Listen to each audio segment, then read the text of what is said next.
The air in the elegant, if stark, psychic space shimmered, not with light, but with the palpable tension between them. Gambit, ever the charmer, found his usual easy smile had frozen, a silent testament to the struggle within. Across from him, Rogue, her emerald eyes usually so vibrant, were clouded with a mix of longing and an almost desperate weariness.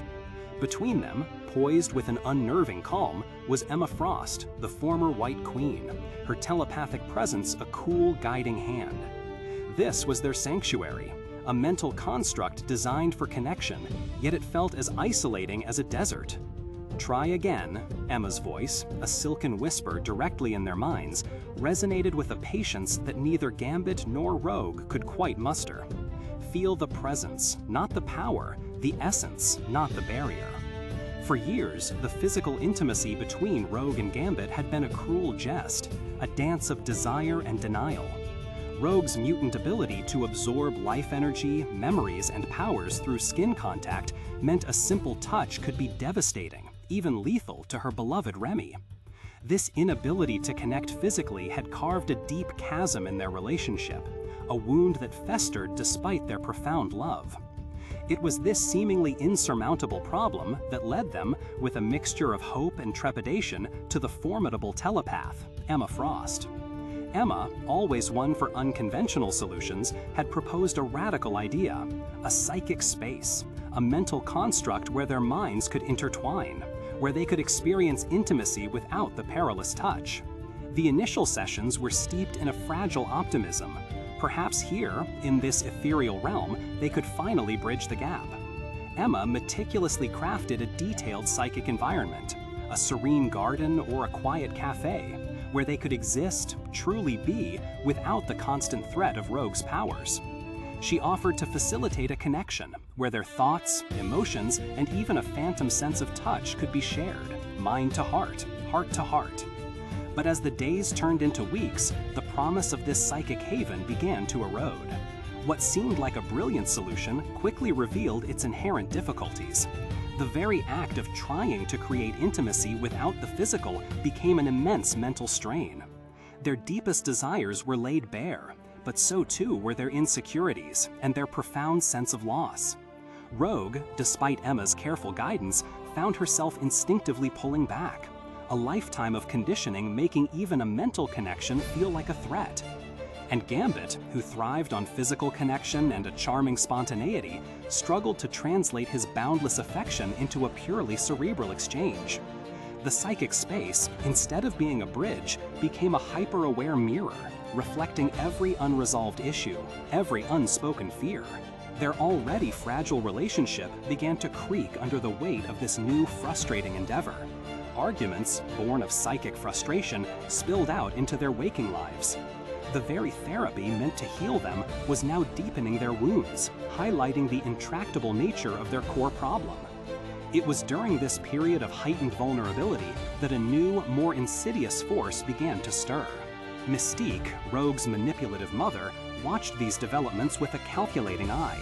She saw not an attempt at healing, but an opportunity. Mystique had always thrived on chaos and control, especially when it came to her daughter. She had never approved of Gambit, seeing him as a distraction, a weakness. The telepathic therapy, to her, was a perfect weapon. She began to subtly interfere, not by overtly attacking the sessions, but by whispering doubts, planting seeds of mistrust. To Rogue, Mystique would express false concern. "Darlin', are you sure Remy's truly present in there?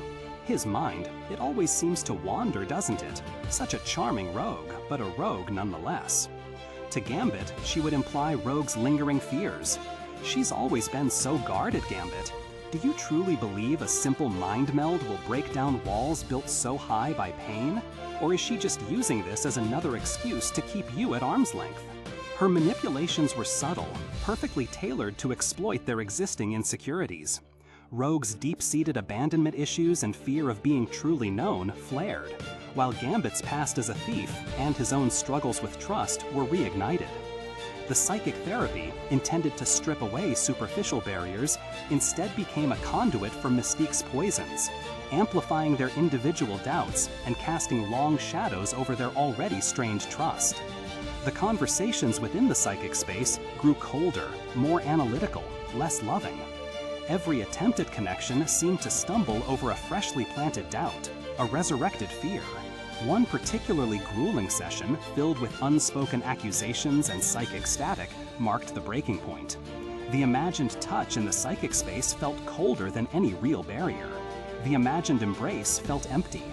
Gambit, his patience finally worn thin, pulled back sharply.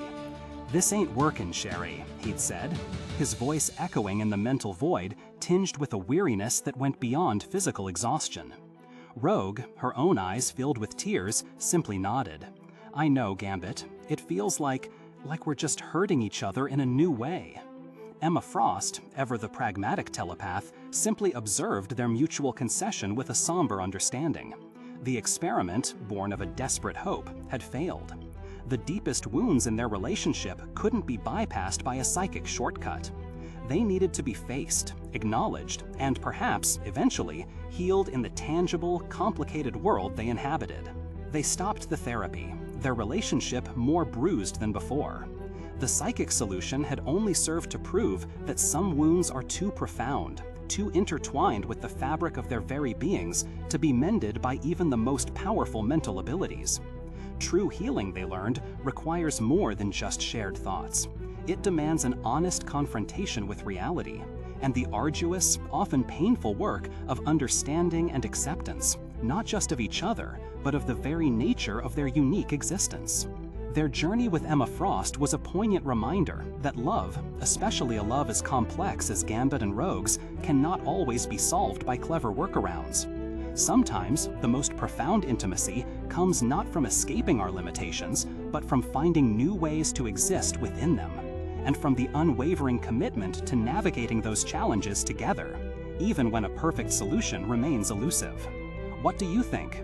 Have you ever faced a challenge that required an unconventional solution, only to find the root problem remained stubbornly intact? Or, perhaps, you've witnessed the subtle, corrosive influence of external manipulation on a relationship. Share your thoughts in the comments below. We love hearing your perspectives on these intricate stories of human, or, in this case, mutant connection.